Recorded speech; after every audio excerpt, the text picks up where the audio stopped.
Welcome to Masterclass, Wrestling with Class. Make sure to subscribe, like, and share. Today's guest, Brandon CUTLER.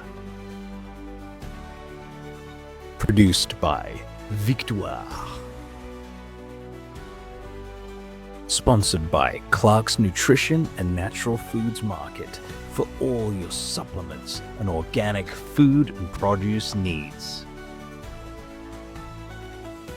Sports fans, make your trip to the Coachella Valley and Palm Springs complete with a visit to Legends and Icons, an iconic sports bar.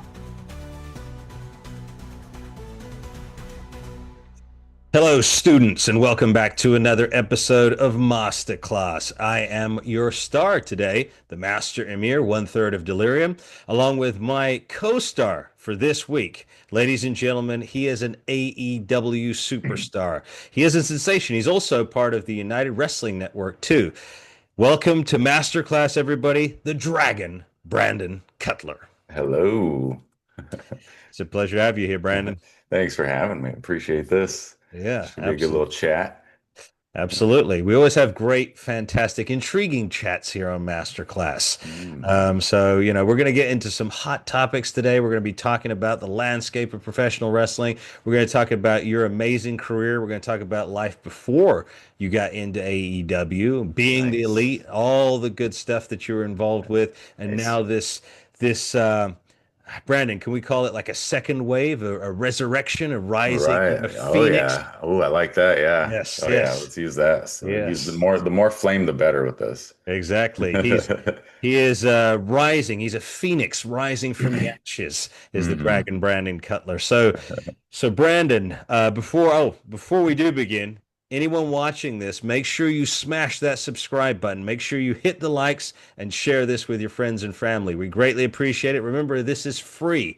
So what are you waiting for? Smash that subscribe button. All right. So on to the show. Brandon, so tell us a little bit about your background. Obviously, many people may not know, how hard you struggled before getting into AEW. So maybe take us back a little bit. First of all, tell us what your interest, what drew you to professional wrestling. Let's start there. Oh boy. I mean, I grew up watching it back in the Monday Night Wars era as a teenager watching it. And then I remember I think my first memory of wrestling ever was Hulk Hogan and The Undertaker, I believe in some kind of a casket, whether it's a match or it's like a pre-tape where Undertaker puts Hogan in the casket and kind of a thing, and then some of the baby faces come out and rescue him out of it, and he's selling, he's like unconscious or something from it. Yeah. But I remember that, just the vivid imagery of like it was like Undertaker's trying to close the casket on him, but like his yellow boot like would keep coming out, and he's trying to fight, and he's trying to close the door on him. Yeah. But it was just the stark contrast of this big evil dude trying to lock away the big heroic bright colored guy. Yeah. But yeah, it's just kind of always been in my life. I remember in middle school and high school trying to talk to other kids about wrestling and being a little like withdrawing about like who I want to even admit that to, because at that time it was just like, oh, you watch it. Like, I mean, it still is the classic phrase of, it's fake, right? Oh gosh. This was still, early enough on that it's like there wasn't enough of an understanding of like, oh, well, I don't know how to explain, like, well, yeah, but it's still fun. Yeah. So I remember I had one friend that I felt comfortable in middle school talking to. And I would be like, yeah, I remember Ultimo Dragon did this cool, like, Hurricane off the top rope. He's like, I saw that too. And it was like our own little thing we would talk about with just each other, not anyone else. Yeah.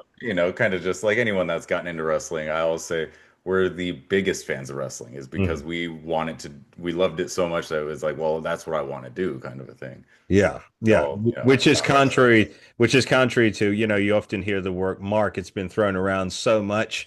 I remember ever since Brian Pillman said it in ECW, he talked about the smart marks in the crowd. I remember that. Champions. They're not born in the gym. It starts from the inside and it works its way out. Do you feel it more difficult to obtain muscle? Are you tired or perhaps depressed? Then there's a solution. Our brand new partner and sponsor Care Aesthetics of La Quinta are here to help you get restored to optimal health. Just use the contact information in this video and schedule your free consultation.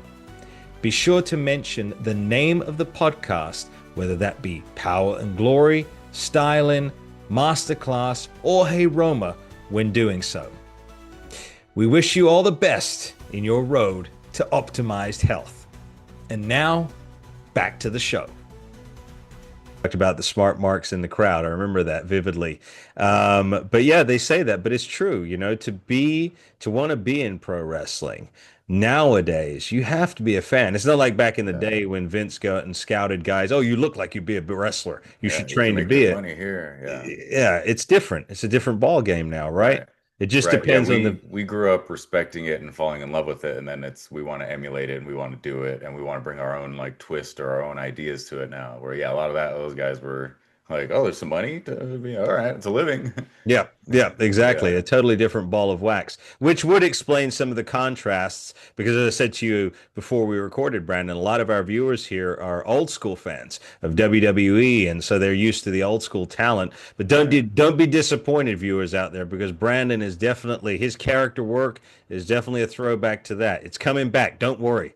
Um, Absolutely. so, Yeah, but yeah, like everything kind of always circles back. Like I was always a fan of the '90s clothing, having nice baggy jeans and stuff, and it's like I'm seeing that in stores now. Everything is kind of circling back to that fashion and even wrestling, where I'm like, yeah, we're gonna circle back to having these over-the-top characters, which a prime example right now, hot, like piping hot character, Tony Storm.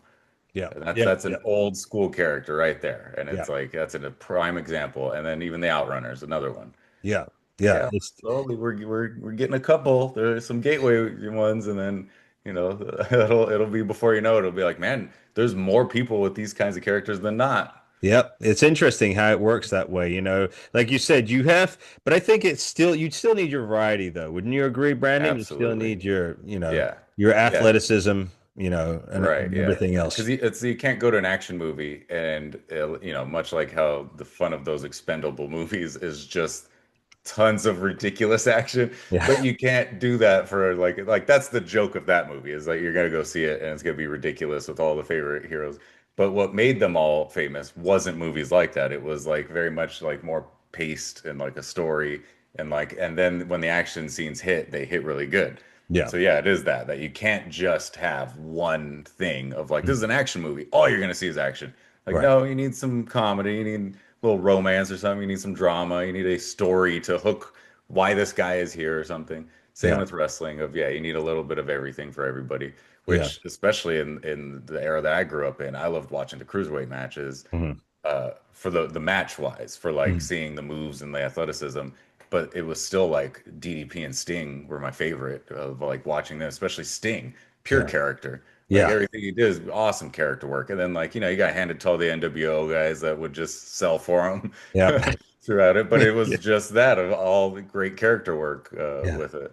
Yeah, it was incredible, and it brings me to a point because we talked again off air about competition, right? AEW. It's a must that Right. AEW is here, and it was such a blessing when it came into the wrestling world because I don't know. I mean, from your perspective, but definitely from mine, wrestling had become stale. It was Mhm. very all you had was WWE, and you could clearly tell they weren't pushing as hard as they used to.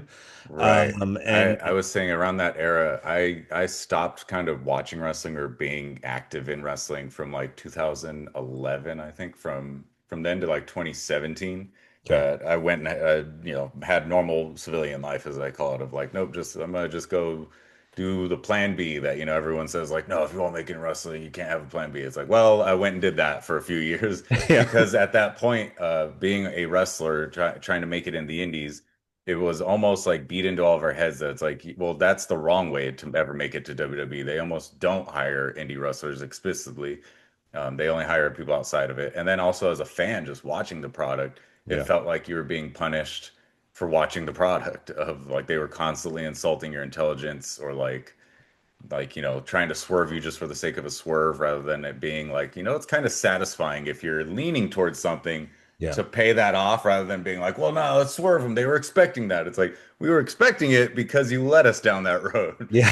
But Exactly. yeah, through those years, it definitely felt like you were saying of that they just weren't paying stuff off. And because I remember when AEW was starting and like the rise of BTE and everything, everyone was lingering on that phrase of like long term storytelling, Yep. because that had kind of been abolished at that point. It was always, they would say like, "Oh, this is the first champion to ever do this in this arena," and it was like, everyone's like, "No, that's Yeah. not a true fact." You Right. know, they would Exactly. just claim random claims to just try and make stuff of like today's era, and it was like, no, you're insulting your audience now. Like, you, Yeah. you can't try and blame people for loving your product so much that they know the history that they're getting upset when they're calling you out on like your stuff.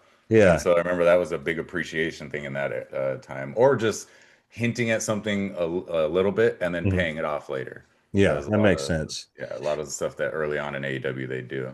Did you see, from your perspective, because you were there at the beginning, did you see a resurgence of fans? Did you hear fans that said, I haven't watched for years? And okay, you did see that. Absolutely. A Okay. lot of fans would say that. And it was in the same because I was the exact same where I was like, yeah, man, I haven't been watching or keeping up on wrestling either. And I'm like, because of BT, honestly, the Bucks and, hanging out with other friends and Hangman and Cody and stuff, where I was like, that seems fun. Like, it's not even about like the wrestling part. I'm like, you guys just make it seem like being at a wrestling show is fun or like being on the same show as you guys is gonna be a fun show then. So Right. I was like, at that era this was in 2017, because in 2018 I returned into wrestling. But in Mm. 2017, I was always complimenting them on their stuff they're doing in BT and being like, man, I miss that. I miss kind of hanging out with you guys. And like watching these videos was like a little like, man, that'd be great if I could just like, do some shows just for the sake of hanging out with you guys, kind of a thing. Yeah. So I asked him in that time, I was like, should I get back into wrestling just to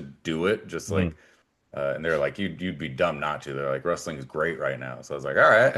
Yeah. And so in January in 2018, I got back into wrestling and started seeing the scenes again. Started wrestling in Championship Hollywood. They graciously were booking me quite often. Yeah.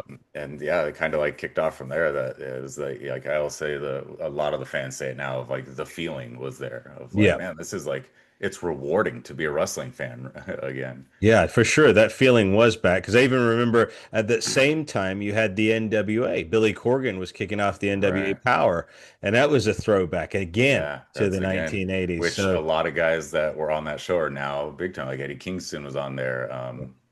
Sean Ricker, but was he not LA Knight? LA Knight. Yep. Yeah, Yep. a lot of Yep. guys, yeah, that were Yep. on that, and then Nick Aldis, Yep.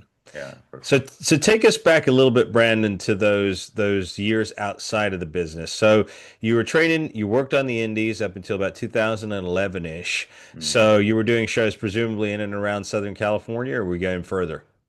In 2000, so up till 2011, it was mostly I was doing like SoCal local shows and like PWG in Okay. that era, like 2009 to 2011 or so.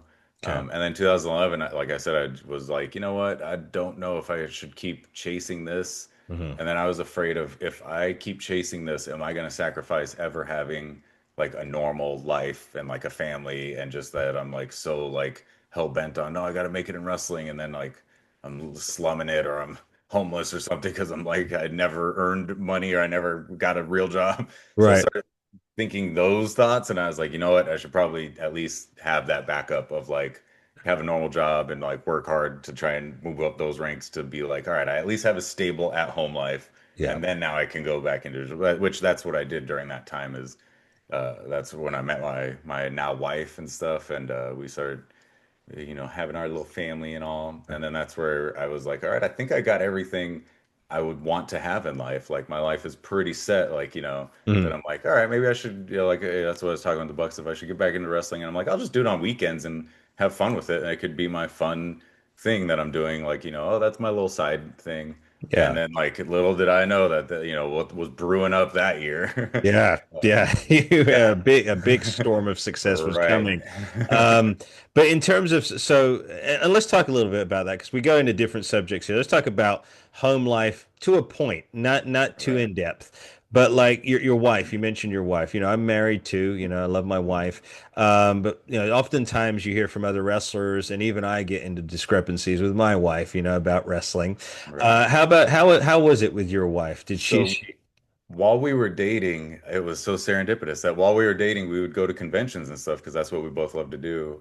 And she wanted to dress up for a convention. She's like, "Oh, I'm planning on going as like Rogue to the convention we were planning on going to." And I was like, "Oh, well, I've always wanted to dress up. I'll be your Gambit." And like that was like a, oh man, like these two are meant for each other kind of a thing. So then we would go to a bunch of conventions and we would dress up. We did like Rogue and Gambit. We did Superman and Wonder Woman.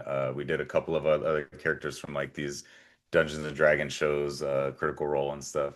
So we would do like couples costumes and stuff. Mm, And every time while she was making them, I would either hang out with her as she's making it or like help where I could. And I would always mention it of how she was working with spandex to make these these outfits. yeah, I was like, man, I wish I knew you back when I was wrestling. Like you could have been making my gear. Like you would make great gear with like all these skills you have. And yeah, then she would always say it of like, well, you should get back into wrestling. I'm like, nah, I don't know. I think that time's passed and stuff. yeah, yeah, And then it was just, years and years of that. Every time we went to a convention, that combo would kind of happen in some way or another. Or yeah, anyone that would see her stuff, I'd be like, right, well, she would make great seamstress making gear and stuff. yeah, And then again, around that time when I was talking with the Bucks, that was a thing that she threw out of like, oh, maybe, since the Bucks are all so nice to you and they help you out, like I'll make them a set of gear. yeah, Like if they let me like make one that's like their style. yeah, She's like, I'll make them a set of gears, like oh here's the kind of like a thanks for just always being awesome friends and stuff. And yeah, then when she made them one, they were like, if she wants, this is so good. They're like, if she wants to just keep making our gear from now on, like yeah, she could do that. And we were like, all right, that's a nice like steady income if she just yeah, can just keep pumping out some gear and stuff. yeah, And then I was always like, yeah, if I get back into wrestling, you can make my gear. yeah, And then she's made the dragon gear that, yeah, I famously wear. She's made both iterations of it. That old one with the different is mostly red, but it has all the different colors on it from that dragon Tiamat. yeah, And then now that we went a little more of like, I was like, okay, that one was mostly red. Now let's go mostly blue. yeah. And she made this new batch of gear for me as well. Yeah, no, no, she does a great job, ladies and gentlemen. I can attest to this. I've seen it in person. It's flawless. So, it is good stuff, my man. But and then you talked about being the lead. I mean, we can't, not go back Right. into that because that was such a like you said, even myself, I was watching that and I was like, this is fantastic. Because this is, like you said, it was an amalgamation of everything we'd been missing for at least 15 years, long Right. form storytelling, vignettes, sort of thing. So you're friends with the Bucks, this is Mhm. public knowledge. So then how did that officially happen? Did they just say, do you want to have a guest appearance on an episode or what was it? I'm trying to remember if there was like an actual like crossover or anything because I remember a couple of times I would just offer of like, yeah, if you guys need someone to help like film some stuff because I would on those old ones like it would be them filming it because they would like turn around and say hi of like whoever it was behind the camera for that one bit, usually Nick or something. Yeah, So I remember I just threw that out there of like, yeah, if I'm at a show with you guys or if I'm around when you guys are doing something, because sometimes they would even film like bits when they were at home, yeah, like something at their house when they were having a party, yeah, and like I was already just kind of there, so I'm like, oh, I'll film it if you guys need it or something. yeah. I'm trying to remember like what the actual first time I was on the road or something with them and did it. I can't really remember because I remember a couple times they came to some local shows, Mhm. and so I filmed it when they did that, and then trying to remember. I don't know if there was anything really ROH. I think we did one time where they flew. Oh, maybe I think it was the Jericho Cruise actually. That might have Okay. been it. The very first Jericho Cruise that they paid for me to go on it. They paid for my room. Okay. Yeah, I went out and got my passport to be able to go on it. But they were just like, "Yeah, we'll have you on here, and then like you can help us film that whole cruise." I was like, "Oh, dang, okay." Yeah. And so like I just was up for it, and I was like, "All right, I'll do that for you guys." Yeah. And like, yeah, again, they were all so warm and welcoming. When I was on there, they were just like, "Oh, cool, you're a friend of the Bucks, you're a friend of ours," kind of a thing. Yeah. Uh, and That's so they just like, it felt like I hadn't left wrestling. I was just right back into like, anyone that I knew from the past was like, "Oh my God, Cutler, I haven't seen you in forever," kind of a yeah. thing. You used to Yeah. have long hair, and like, now I'm all bald, and as I'd even have the beard back then. Right. I It was remember. just Yeah. a blank white canvas. But but it was something else though, being the elite. And of course, Absolutely. that was, and I remember on one episode, that's when they came to you and they said, "We're giving you a contract in Yeah, that was AEW." when they were starting all the rumblings and when they were starting to say like, yeah, AEW, they announced their show and everything. And then it was that they were just like, yeah, we know there's gonna be a lot of guys, like it's gonna be a rush of people trying to get jobs and stuff. I remember Mm. that meant a lot to me that Matt was like, yes, we want to make sure we get like, our people on board before it becomes like everyone, the masses are all coming and stuff. Right. Now, what was that? Was that 100%? That was a total shoot right there. You weren't expecting that? Yeah. Okay. Yeah. What's Wow. funny is it's been so long since the video. I can't remember all of the actual bits. I know that for sure the part of me crying, but the lead into that is because they had announced Double or Nothing already, Mm. and they were saying like, "Oh, you'll be in it, so we just want you to come over and we have some lines written for you." Because I figured it was going to be like a hype package, and they were going to have Yeah. everyone that's involved in the battle royal like a one line from each person. Mm. And so I was like, oh, okay, that'd be cool. And like I was at that time, I was like also spitballing ideas with them of like, oh, that'd be cool if like each person in it has like a line and they all kind of like form a story or something together. Yeah. And so they're like, yeah, yeah. And I'm like, I didn't know that. They're just like, yeah, whatever. This isn't actually happening. We just Yeah. need you to come over so we can get this on film. Yeah. So then as I'm reading the lines, they're looking at me the whole time, like, when's he going to read the part that he gets Yeah. his contract? And Yeah. I'm reading it with the mindset of like, all right, I want to deliver these lines good because it's going to be some, pre-shot thing or some Right. promo package before the thing. So Yeah. I'm reading it and I'm like, oh, wait, let me start over. And they're like, oh, no, did he see the thing that like, the part? And in my brain, I'm like, no, I'm only reading like what word I'm on. My eyes are only focused on that because I'm trying to read it like really good. So that's the part. I don't remember if that's in it at all of me trying to be like, oh no, let me reread that line. And they're like, oh no, okay. They thought I probably read the part already where it's like, oh, I got offered a contract. Yeah. But yeah, that was all a shoot. That as soon as I start reading it, like you see my face just like, Yeah. drop when I do realize what they're offering Yeah. me. Yeah. Now, what was that like? Because again, so many guys, sadly, and I often have this conversation with my wife and family and friends and whatnot. There are many, many talented people out there, and sometimes they never get to do what they want to do. Right. So, what describe that feeling? Was it like kind of your life flashed before your eyes, sort of thing? Because you've been dreaming about this since you were a kid, right? Right. Yeah. Yeah. So, It wasn't that. Like it wasn't like, just visions, just like a yeah, movie or anything. yeah, It was just because yeah, again, just so stressed of anything, being a father of, mm, and married and everything and like trying to just struggle through life we all are to yeah. just that wash it was like a wash over of relief of Okay. like we're gonna be okay kind of a thing. Like it was that of Yeah, like, just being that of like the tormented by, responsibility and being like, what you hope to provide your family with kind yeah, of a thing. To yeah, that of like, oh my God, like, we're gonna be okay kind of a thing. Like that's kind of like the best way to describe it is just that of like a total relief on, oh my God, like, that just washed away so much stress. yeah, yeah. I can imagine, man. I mean, like you Right. said, it's a tough time even now. Our Yeah. economy is not the greatest, Yeah. and it is, it's a blessing also to be able to do what you actually really truly love to do. You Right. know what I mean? Yeah.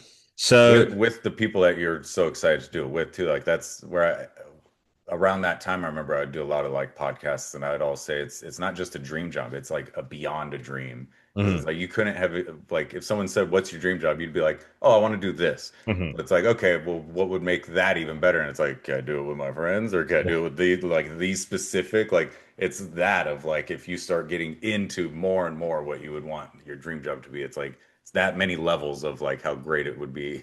Yeah, yeah, no, I hear you. I can just imagine right now. But in terms of the physical training, right? Because you had been out for a number of years. So Right. how long did it take for you to brush off the ring rust and get back to where you wanted to be? So while I was gone, I was a personal trainer. So I was kind of always staying in shape, but nothing keeps you in ring shape Right. except full on matches. Not even like practice matches. It has to be you're good, you have to have real matches, the kind of a thing. Yes. And it Yep. took me, I think, I want to say it was around the fourth match that I had. I remember saying like, okay, I finally got my legs under me again. I got my step back. I mean, kayfabe, but like I'm like I can remember things while I'm out there. Because Yeah. before it would be like I'd get out there and be like, I don't remember anything. What are we doing again? And I'd be just deer in the headlights.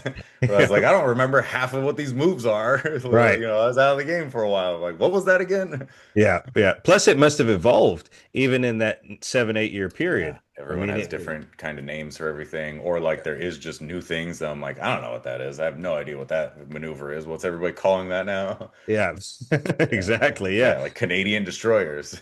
Yeah, I heard some stuff last time we were at the show, and I was like, what did he just say?" And Right. it just flew over my head. So yeah, it's always changing and evolving. One of the Yeah. things that strikes me with you though is because you and I are roughly about the same height, I think. So pretty tall guys Yeah, here, but 6'2". 6'2", 6'3". Yeah. Hey. But you move effortlessly, and you can get up there and move around. So which back in the day would not have been the case. Right. Yeah. So, how did you break that stigma? How did you work through that to be able I've to move? always been interested in doing a lot of that kind of stuff. Back in those PWG days in the early 2000s and stuff, or 2010s, I would do a lot of it, but I was on the basing side of it usually, where I would be holding the guy as he's doing all the fun, crazy stuff, and like I wouldn't be doing the ranas, but I'd be able to like hold the guy and do it. So like Okay. that style has always interested me, but I've always been like, man, I want to do the other side of it for once. And Yeah. it's always been that of like, well, I'm too tall. If I do a rana on somebody, I might hit my head.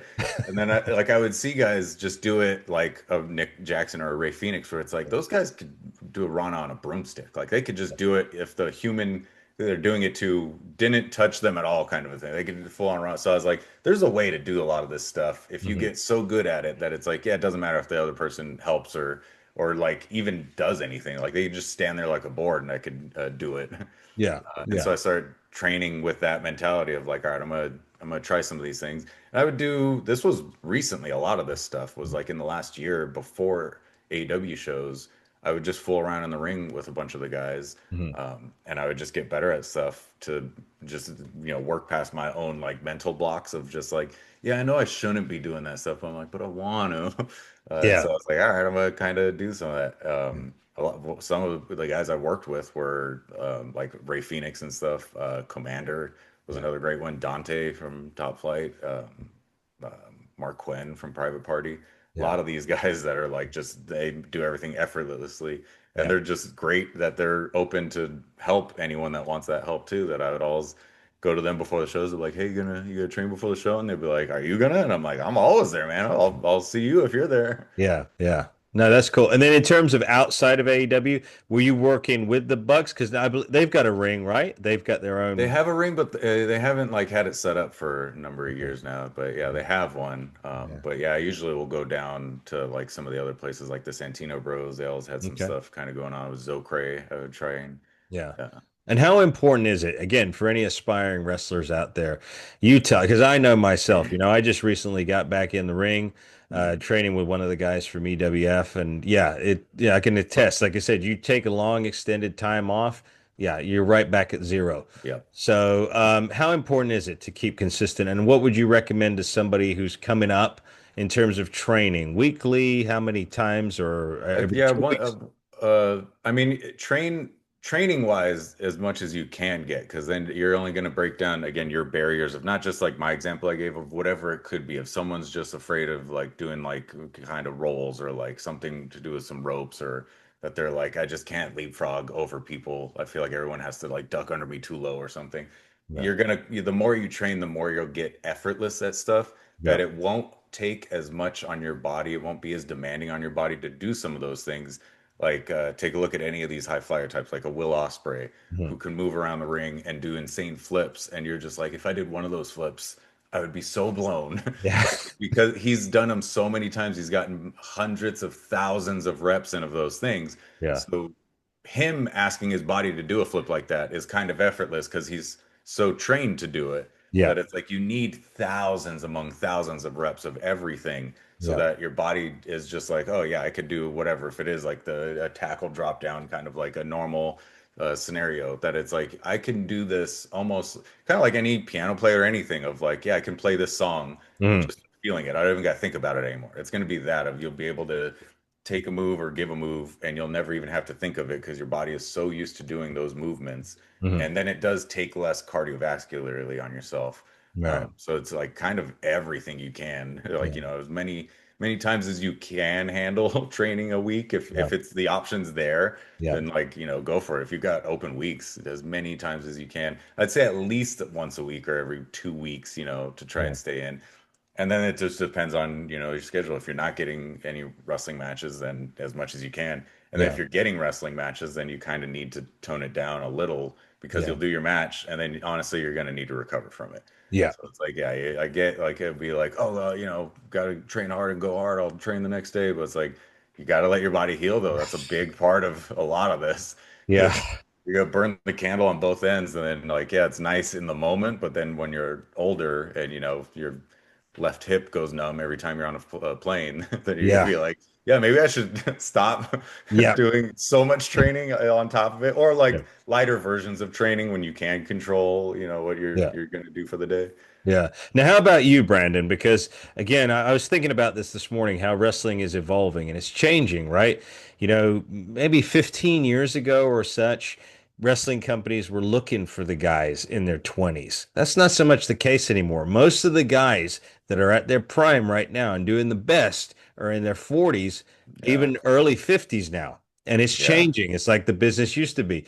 So now, but like someone like yourself, you're still young. You're not in that. Although I would say disclaimer on that though is they've been in the game since they were young, and Yeah. they're hitting their peak and like their prime in their 40s or 50s. And we're like, yeah, that I was like, don't make it sound like they just jumped in at No, 40. no, no, no, Like, no, yeah, no, yeah, no. Of they've course, been around for a while, and it's been years that it takes to establish kind of, yeah, yourself. But yeah, yeah. But in that peak, so what I'm saying is, but when someone reaches sort of that decade, what sort of things? Like you're not there, you're still younger than that. right, But like, right. let's just say when you do start reaching in your 40s, and would you start toning down the moves? Would you change your style? Okay. Yeah, absolutely. Yeah. I could already see if like what I'm doing currently of like I got a few years doing that and then I'll be like, yeah, I have my fun with it. But like I can't keep that springing around on the ropes like I'm doing 180s on the top. I'm Yeah, like, yeah, I got a limited number of years I'm doing that for. I'm not doing that. yeah, You know? But who knows? Because I mean, you look at Ray and yeah, Rey Mysterio, and it's like that dude's still doing some incredible stuff. Granted, yeah, it is toned down from his WCW days even, but yeah. it's still like he has a few, hits that he'll still play. Yeah. Oh yeah, for sure. I'm amazed every time I see Rey Mysterio come out. I Right. can't believe he's still. Like, in all honesty, even those like middle rope cross bodies that he does, that's incredible to even Yeah. be doing. Yeah. Yeah. Yeah, they're incredible, some of that stuff. But coming back to you, because you've evolved a couple of times, right, in Mhm. AEW. So, Yeah. of course, I would not, I'd be remiss if I didn't mention Peter. Peter knows I always bring up the librarian. I say You're it's right. a fantastic gimmick. You were there, you were doing that.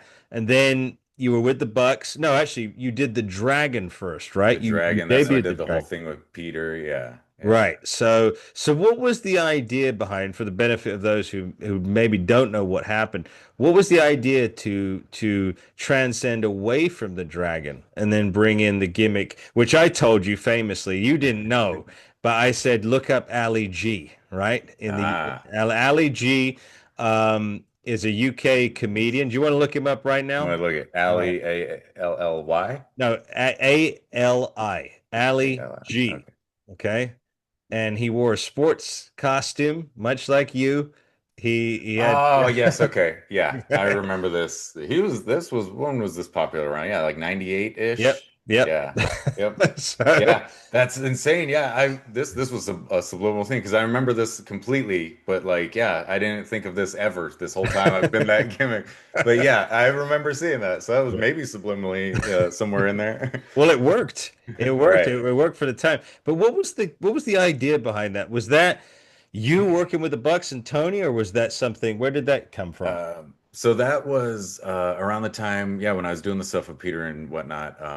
After I did the whole just kind of doing those dark matches and like just winning matches. And I was like, I don't know what's next for me. Like, I'd love to go into another new story now. But Yeah. I'm like, it was kind of hard at that time to find another person as open as Peter was because he was so great to work with like that. He was just down to do, that entire like program how we had done it. Mhm.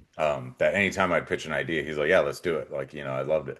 Yeah. Where like, just talking to guys backstage of just trying to get another kind of a story or trying to get another like, all right, where can I go from here? Can I work with this guy? No, he doesn't want to do it. He doesn't want to do a thing. He wants to go try, shoot for a little bigger kind of a thing. Like everyone was just trying to get on the show.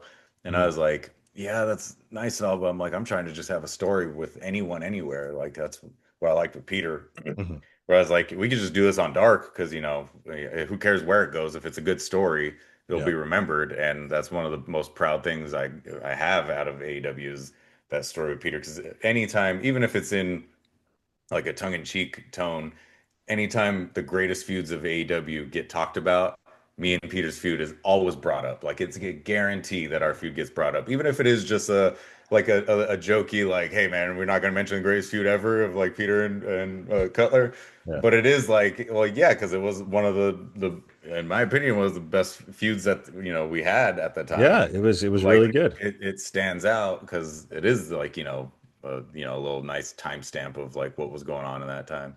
Yeah. Um, but yeah, it was just a little bit of like I had nowhere where I was going. I was like, I'm just having some wins now, but like, they Mhm. don't mean anything if it doesn't lead to any kind of a story. Yeah. And so the Bucks were like, hey, well, we kind of want to do this thing if we had our own, like in Japan, they call him a young boy. Mhm. But we didn't want to use like that term out here or anything of like, oh, that might not like come off right with American audiences or something. No, I So was we were gonna like, say it probably did. Probably right. And wouldn't. so on the very first original tracksuit I had, it was a black tracksuit, I think with like the white lines down the side, and on the back it said Young Boy on it. And so it was just that was the one time we used it was the very first like debut one of like oh, we'll have him, and then Tony was like, I don't want that on the back of anyone. He's like, just have be blank, don't have anything on it. Okay, so that was all the going forward. But their idea was that we're like, well, yeah, we want to have our own young boy that would be like when we get our streamers, he would have to like go grab all of our streamers after our matches. He'd bring us a cold pack or that cold spray Yeah. that that Yeah. one stuck.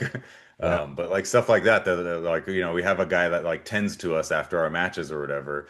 Yeah. And I was like, oh, that would be fun. I was like, maybe I could do that because then I was like, because we had just recently done a six man with the three of us against the Lucha Bros and Laredo Kid, Okay. and we had like good chemistry, and it was like, oh man, like that'd be great if we can like be a trio on Yeah. TV and stuff. And so that was like the kind of the pitch of like, hey, if you do this gimmick with us, then maybe we can have you as like our third and Mhm. do some six-man matches with you or something, or then you're at least on TV doing stuff with us. I was Yeah. like, okay, I'm like, that sounds good. And I'm like, again, like, it's a way on TV, and then it's, a nice, like, cushy, like, hey, I get to just like, be in your guys' corner on matches Right. I'm not involved in. And then maybe we could get me in some matches, that I can be in or something. Mhm. And then like yeah, as you saw, kind of as the evolution was going on, wearing just like those crazy tracksuits because at that time too they were trying to just wear crazy out of this world gear Yeah. that my wife was making too. That she always said she was committing what was it, war crimes on fashion crimes. That's what it Yeah. was, fashion crimes. That Yeah. she's like, yeah, I'm just committing fashion crimes over here, making this Yeah. atrocity gear. And they were trying to do, wearing very expensive shoes during all that. So it was like, oh, okay, that was, all of us upping each other is like, how wacky can we make ourselves look? So I Yeah. sent him a picture of like, there was a huge face mask, almost like an umpire mask. Okay. Like it was just too big. It was crazy that it was that I had broken my face in a match against Penta on Dark right before going into this gimmick. So I was like, it'd be funny is if I go into this gimmick and I'm wearing this huge, ridiculous face mask. Like it had like a huge padded cushion. Yeah. So I was like, that'd be funny. But I was like, maybe I don't start with that though. I was like, let me start with this other mask, the clear one that I had. I Yeah. was like, maybe I'll upgrade to the other one eventually or something. Yeah. So I got that clear mask and I was wearing that with the tracksuit. And then the first time I saw myself watching like the video back, I was like, that's the look right there. I was like, that face, the mask and like my crazy facial expressions, I was like, that's it. And I Yeah. was like, I just have to keep wearing the mask because it was like I wore it because I'd broken my face and it was like 3 weeks, they said, and you'll be fine. They're like, just, don't get bopped on your face because I'd broken my nose and my Right. orbital bone. Oh wow. So they're like, you don't need surgery. So they're like, the thing to do to repair it is just don't get hit there. Okay. And so I was like, all right, I'll just wear this face mask as like, to protect, but also a reminder while I'm out there. And if I get involved in a match to like, the other guys don't legitimately hit my Yeah. face because, Right. it is actually still broken. And that Yeah. was just for the first 3 weeks. And then they're like, okay, like, it's healed. You can take that off. And I was like, I think that's the look, man. I think that my character just has to keep wearing that face mask because like then that's just its own funny thing. Yeah. And they were always like, yeah, like the Bob Orton cast that he wore forever. Right. Right. Like, and so Right. I was like, yeah, that's just gonna be my look. Is I'm just gonna commit and keep wearing this thing. Yeah. So yeah, I wore that for like 3 straight years, that face mask. And people Yes. would genuinely ask, they're like, is your face healed? I was like, it's been healed. It's healed 3 weeks that I needed this. But yeah, you're like, is this face still broken? You get stuck with it, but it's marketable. It was marketable for that Yeah. character, right? Right. So, It was a distinct look. And then yeah, now anytime somebody does legitimately break their nose and they wear that mask, like that's again, everyone's like, oh, the Brandon Cutler mask kind of a thing. Or like yeah, now it was so goofy that it's like I notice everyone can't ever just wear the clear mask. They all got to like personalize it now yeah, and make it like kind of look cool because I think I made it so goofy that it's like, well, no, I don't want to be seen wearing this. Like everyone's yeah, gonna connect me now to that yeah. Stooge character. Yeah, yeah. Well, it was remember when the Undertaker had a mask when I Right. think it was Yokozuna supposedly broke his face, Right, and right, then he had yeah. that tailored mask made for Yeah. him, and that worked. It was like Phantom of the Opera, but that Right. kind of worked Yeah, for him yeah. at the time. But and another thing you were telling me, which about driving your own narrative, hitting home your own story to any aspiring wrestlers out there.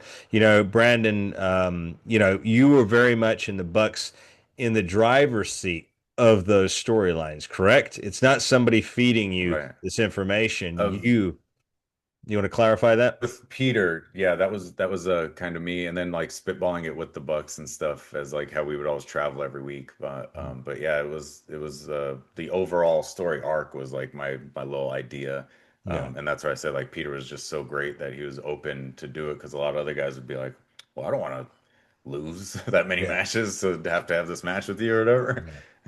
Well, there's a difference, don't you think, Brandon? There's a difference between guys who are looking at it, and I hear this a lot from some of the legends as well. There are the guys who legit look at it as like an athletic competition, but then there are the others that are looking at it, okay, this is branding, this is marketing, this is entertainment, this is, so there are the Right. two variables, right? Or am I right? Am I wrong? I think you're right. Yeah, there is definitely the different ways that guys approach, like, I guess they're creative if they have control over, or at least what they're open to do. Yeah, yeah. Yeah. So now, moving closer to this resurrection, as it were, the rising of the phoenix from the ashes. I do like that. So now that period ended. When was that? When was the last time that fans saw you with the mask with the Bucks? With the mask, it was leading into a Blood and Guts, I want to say 2013, Okay. that they were going to feud against what were they? They weren't the Death Riders then. It was the other group with Mox that I'm just forgetting. House of Black, maybe, or No, who else was there in there? The trying to Dark think it Order. was, um, because it was Mox and still Claudio were still a thing. Because it was when they were beating up the Elite, and then like Kenny came back and Hangman, and they all like had this great Mm. coming together again. And then me and Knack wrestled Mox and Claudio, where they beat the hell out of us, kind of a thing, leading into their Blood and Guts match against the Elite. Oh, so That was the last time the mask was there because I was okay. like, I had enough years of having it on and like the peripherals. I was like, it's so hard to wrestle in this thing or do anything in this thing. So I Yeah. was like, I kind of want to ditch the whole Stooge thing because I was like, I've been doing it for like 3 years. That I was like, I'd like to like just move on to a new thing. And I was Yeah. like, maybe go back to my dragon thing, or I'm open to do other things. Mm. But trying to just think of what's next again. That I was like, maybe if I can use this as a catalyst to at least ditch the mask, so Mhm. that I can, get rid of that, and I'll still wear the tracksuits and have fun or whatever. Yeah. That I used that of like they beat the hell out of me and Knack, and I had them break the mask so that Mhm. it's like kind of like cracked. to be like a sign of like, okay, I think I'm done with this. And in that week's episode of BTE, I did that where I was like, yeah, I think I'm done wearing this thing. Yeah, And then that's where me and Colt started doing some tagging, and I would that's just right. wear like fun, bright zebra sunglasses and stuff. Yeah, But yeah, me and Colt would do stuff, and he would wear the tracksuit the same as me, and we yeah, were trying to do like some fun tag stuff. As Colt put it, which I loved the way he said, it, is like, yeah, we were trying to be the Savannah Bananas of wrestling when we were doing that stuff. I was like, that's great. I'm a huge fan of Savannah Bananas now. yeah. No, I mean, but it worked. It was colorful. Like you said, it had its spot on the show. It Hmm. had its spot with the kids and whatnot. You brought in a Yeah. different demographic when you're doing stuff like that. It's the fun part of the show. Yeah. Um, but then, of course, we transitioned away from that. So then you kind of you went away for a while. Is this correct? Because, like I said, I lost Yeah. track for a little while. So how long were you Right. out off of TV? A few months, I'd gotta say. And then like that was when the Bucks transitioned to their EVP gimmick. And Mhm. then I did a couple of things where I was like loosely still tied to them. Like I would do some stuff on Collision. They were mostly always on Dynamite. Mm. And I would do a couple of things on Collision where I kind of wore a vest that still looked like my tracksuit, as if like I ripped up my tracksuit to try and like be like, oh, look, I can make a vest now. Yeah, Um, and then I would do some promos on like on their behalf for the show or something or for the company. yeah. Again, just always kind of getting beaten up by whoever I was doing that to. Mm. And then the last time I was seen with them was against now again the Death Riders. That it was the Young Bucks were like fleeing the show, and then I was like carrying their shoes out, and I got left behind, and then they smashed my hand with a hammer. Okay. That was my last time on AEW television. Okay. So since then, obviously we know you've had your resurrection in United Wrestling Network, and I Yeah. may say I've got to say anybody who has not seen the episodes of Championship Wrestling, United Wrestling Network from Hollywood, go and check it out. I'm going to put a link in the description of this video. Make sure you find the channel and subscribe to that too if you're looking for truly, classy. I would say even Brandon, dare I say, a little throwback to the way Hey, wrestling was, perhaps a little right. bit there, the way that Yeah. Peter's booking Get things, that old school vibe. the old school vibe. We've got a great talent roster down there right now. Fantastic guy, a bunch of Yeah. guys and a Yeah, few Scorpio gals in there. Sky's been doing them and he just recently returned. Yep, Scorpio Sky in Yeah. there. We got He's some been other doing a bunch. standouts in there. So, but you initially came back with the first episode. You Yeah. had the Stooge I character. did, I did. That was when I wanted to transition to the dragon yet, but I think my wife was still making the dragon gear at that time. So I was like, I knew mentally where I kind of wanted to go with it.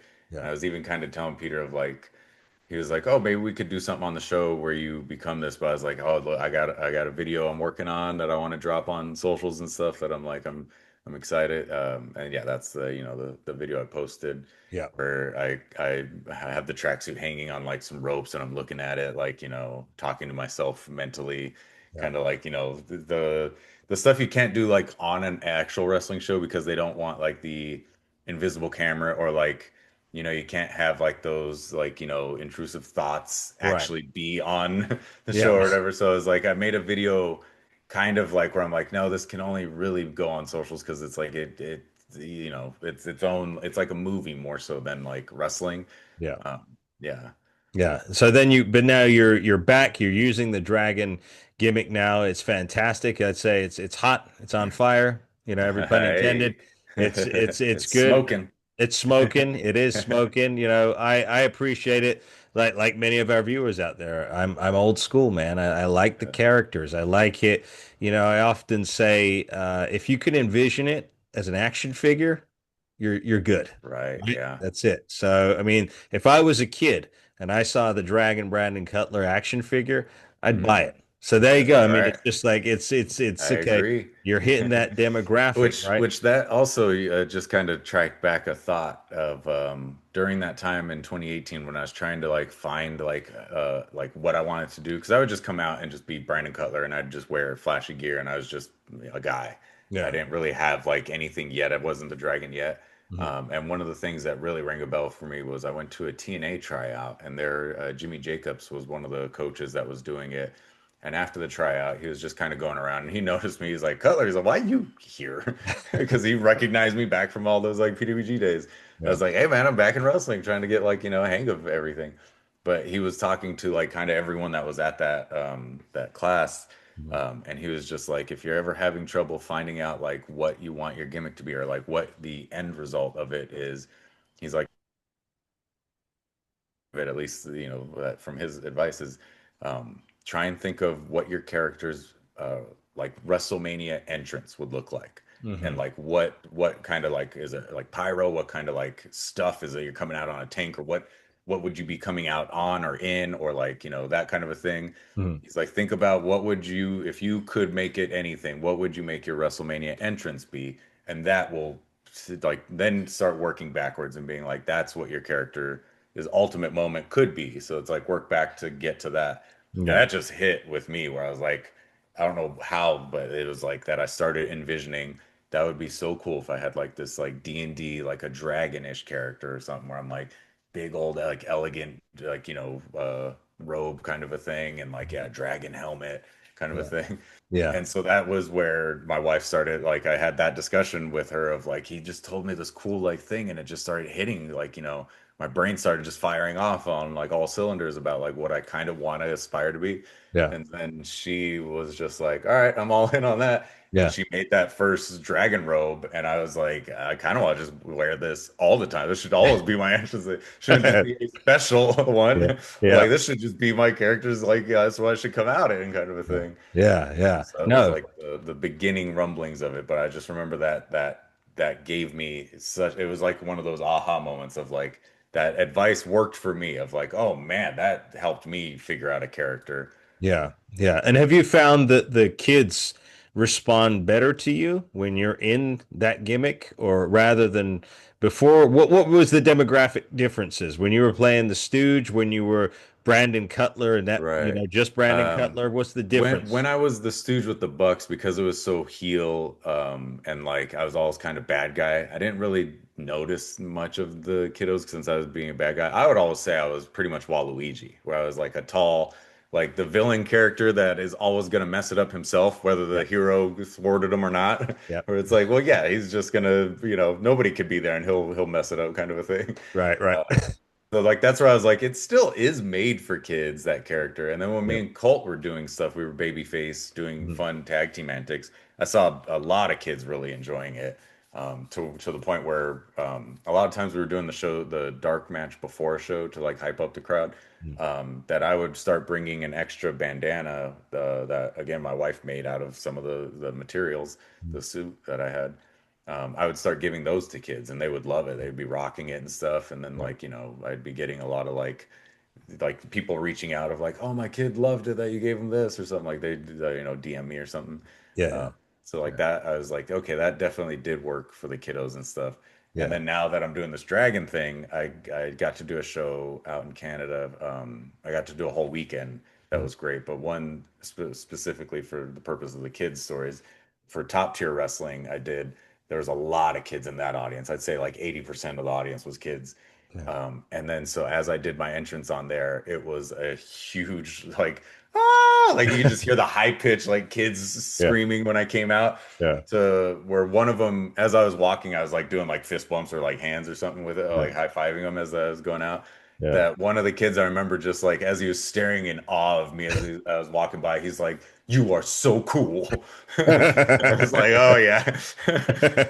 You got him, man. You got Right. it. But I think it's just so rewarding. Do you see more kids starting to come back again from your observation? Because I know there was a period where it seemed like it was mostly teens and young adults that were Yeah. showing up at the crowds. Are there kids coming back now? I'm not noticing, at least at like at AEW, not so much. I don't know, because I know we do a lot of stuff that Mm.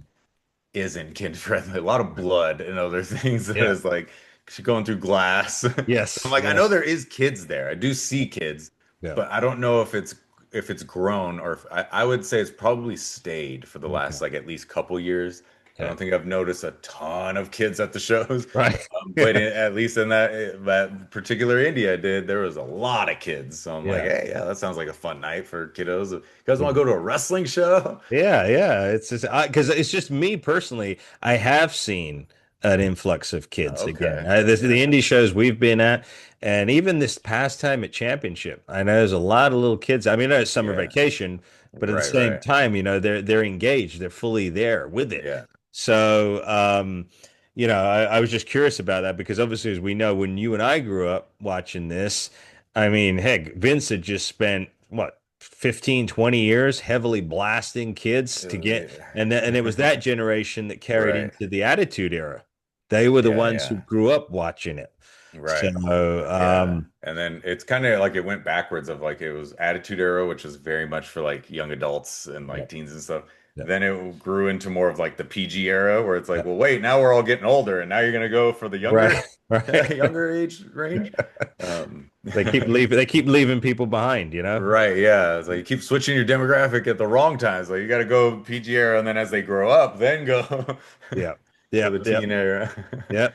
Yeah. So, Brandon, as we bring this one to a close, because we'll keep with the audiences respect their time. Let's just put it that way. Right, right, yeah. In terms of AEW, so obviously you spent some time there last week. On the horizon, can we expect maybe in the next 6 months to see the Dragon back on AEW TV? Can you predict? Can you see into the future? It's crazy is in wrestling, you can never see into the future. It's a thing Right. I've learned is never say never on Mm. anything in Right. wrestling, Right. and everything is a possibility. Okay. All right. Yeah. Good stuff. But for now, we can catch you on a consistent basis at United Wrestling Network, Yep, Championship yep. Wrestling.